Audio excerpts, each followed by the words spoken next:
Otec mi dal fotoaparát a prestal točiť. Skúšam zaznamenávať život rodiny. Trošku ma objímte, lebo čo? Môj život je dobrý, ja si s ňou žijem. To je mama. Ty si môj duch, moja duša a ja ťa milujem. Toto je otec. Môj život je dobrý, náš svet je dobrý. Po 22 rokoch manželstva si otec našiel novú rodinu.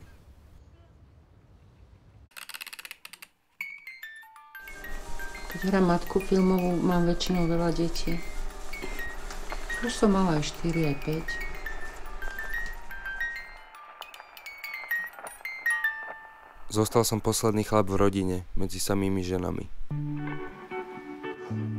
Stretla som sa s veľa ľuďmi, ktorí mi rozprávali, že ich rozvod hrozne oslobodil, že našli zmysel svojho života.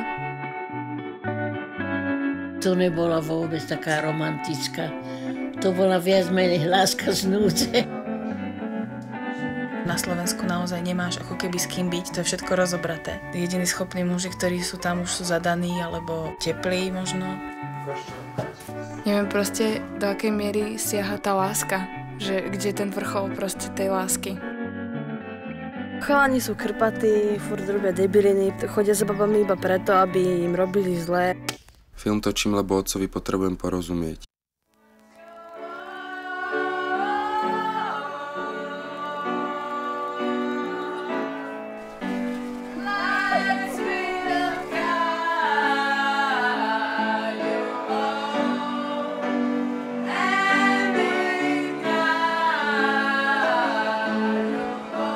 Môžem si povedať, že ja som veľkú lásku zažila, takže som mala šťastie, že môj život bol naplnený.